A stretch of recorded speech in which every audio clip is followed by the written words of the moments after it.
मालती, मेरे मोबाइल में अभी भी कुछ समस्या है, इस कारण मैं कैब का पेमेंट नहीं कर पा रहा हूँ। कैश में ज़्यादा रखता नहीं, तुम्हारे पास कैश है तो पेमेंट कर दो या फिर मोबाइल से कर दो। शेखर ने कुछ देर अपने मोबाइल पर कोशिश करने के बाद कहा। अभी अभी दोनों कहीं से घूमकर आए थे।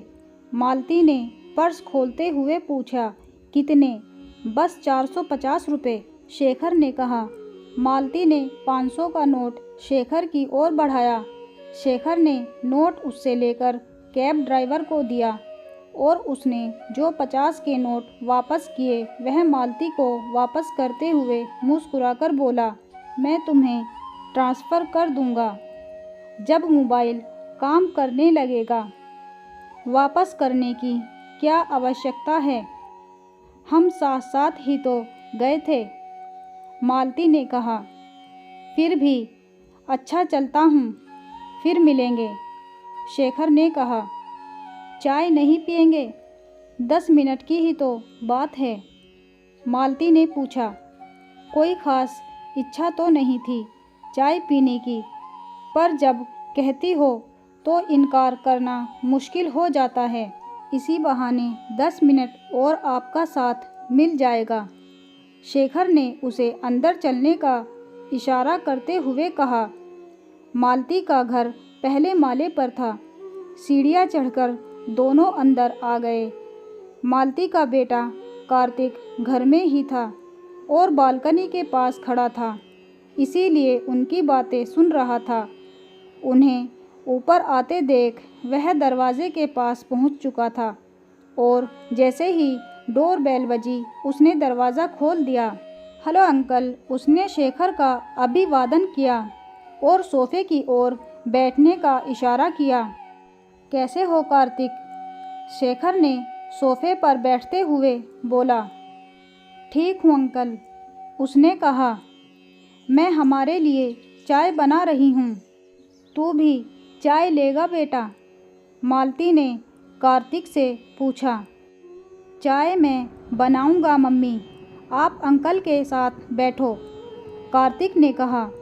लगता है बड़ा हो गया है तू, मालती ने प्रशंसा भरी निगाहों से कार्तिक को देखा। मालती शेखर के साथ बैठकर बात करने लगी और कार्तिक चाय बनाने किचन में चला गया। चाय बनाते हुए उसके मन में पिछले कुछ माह की घटनाएं चलचित्र की तरह घूमने लगी। उसके पिता की मौत के बाद उसकी माँ बिल्कुल अकेली हो गई थी। उसे पालने के लिए उसने उसके पिता की भी भूमिका ले ली थी, पर अंदर ही अंदर इतनी दुखी थी मानो लगता था उसके जीवन में कोई उत्साह ही नहीं है। इस तरह से कई साल बीत गए थे। इसी बीच शेखर अंकल से उसकी जान पहचान हुई। कई दिनों के बाद उसके चेहरे पर हंसी दिखी थी। दोनों कई बार साथ साथ पार्क में घूमने, लंच, डिनर पर या मूवी देखने जाने लगे। कार्तिक को अपनी माँ को खुश देखकर बहुत अच्छा लगा। माँ तो माँ होती है, बच्चे को हमेशा अच्छी लगती है, पर जब से शेखर अंकल माँ की ज़िंदगी में आए थे, उनका पूरा व्यक्तित्व ही बदल गया था। पहले जहाँ वह हमेशा उदास और गमगीन रहती थी, अब हमेशा प्रसन्न रहती हैं। पर आज की घटना से उसे थोड़ा संदेह हुआ कि क्या सचमुच शेखर अंकल के मोबाइल में कुछ समस्या थी या फिर उन्होंने बहाना बनाया था। क्या वह मम्मी के साथ सिर्फ इसलिए हैं कि उन्हें किसी का साथ चाहिए और मम्मी के पास पैसों की कमी नहीं है। पापा असमय चले गए थे, पर अच्छी खासी रकम की व्यवस्था कर गए थे। 1 करोड़ तो सिर्फ बीमा कंपनी से मिले थे। उसके अलावा पीएफ, ग्रेच्युटी, पापा के बैंक खाते में अच्छी खासी रकम थी। ये सारी रकम मम्मी के खाते में ट्रांसफ़र हो गए थे, यानी पैसों की कोई कमी नहीं थी। क्या इसी पैसे के लिए शेखर अंकल मम्मी के साथ हैं? छन की आवाज़ से उसकी तंद्रा भंग हुई। पानी गर्म हो चुका था। चाय पत्ती और चीनी डालकर वह फिर सोचने लगा कि कहीं ऐसा तो नहीं कि मम्मी अपने एकांत को दूर करने के चक्कर में शेखर अंकल के इरादों को समझ नहीं पा रही हों। इस तरह के कई ख्याल उसके मन में आते जाते रहे। उसने देखा मम्मी शेखर अंकल के साथ किसी विषय पर हंस हंस कर बातें कर रही थी। शायद जो मूवी वो देखकर आए थे उसके किसी दृश्य पर चर्चा हो रही थी। ट्रे की ओर देखकर उसने कहा, रुको मैं बिस्कुट और नमकीन भी लेती आती हूँ। कार्तिक वहीं बैठ गया। थोड़ी ही देर में मालती एक प्लेट में बिस्कुट लेकर आ गई और वहीं बैठ गई। चाय के साथ किसी विषय पर चर्चा भी चलती रही। उसके बाद शेखर उठकर चले गए।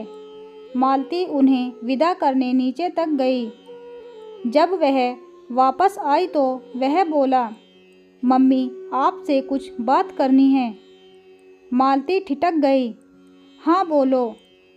आज कैब का किराया शेखर अंकल ने आपसे दिलवाया, यह कहकर कि उनका मोबाइल काम नहीं कर रहा।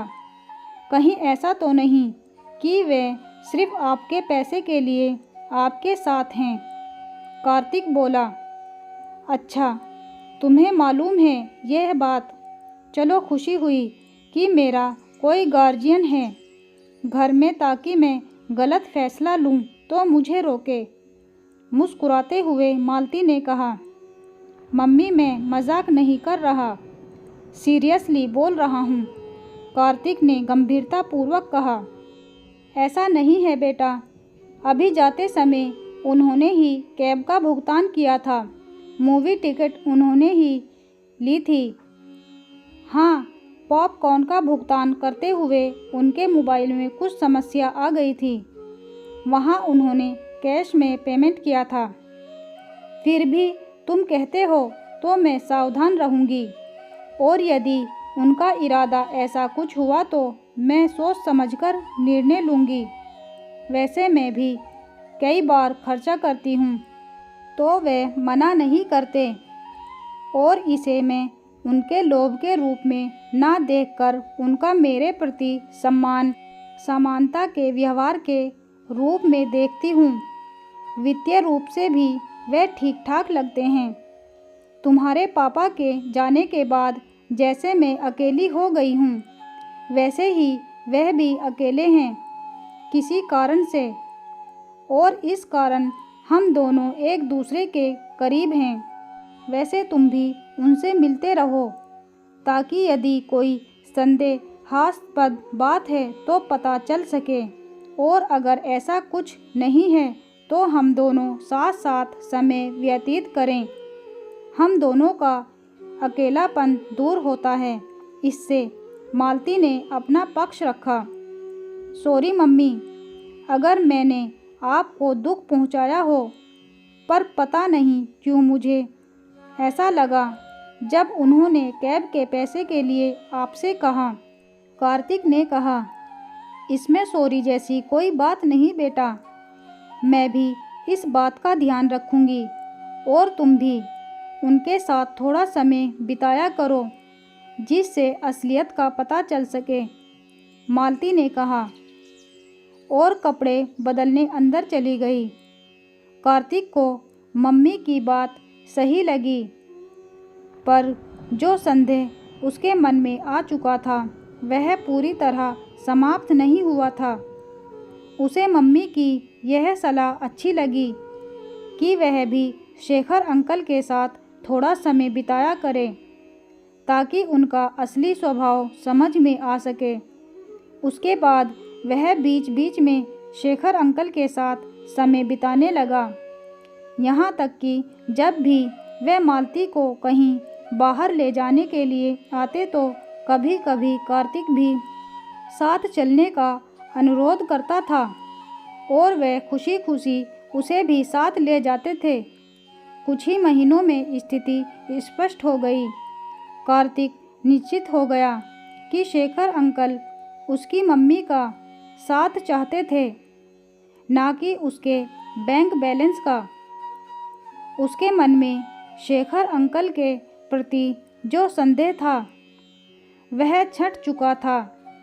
आशा करती हूँ आज की ये कहानी आपको ज़रूर पसंद आई होगी। अगर पसंद आई हो तो प्लीज़ हमें कमेंट करके ज़रूर बताएं और हमारे चैनल को लाइक, शेयर एंड सब्सक्राइब भी ज़रूर कर दें और बेल आइकन को भी दबा दें ताकि आने वाली वीडियोज़ आप तक पहुँचती रहे। तो चलिए मिलते हैं नेक्स्ट वीडियो में, तब तक के लिए बाय बाय।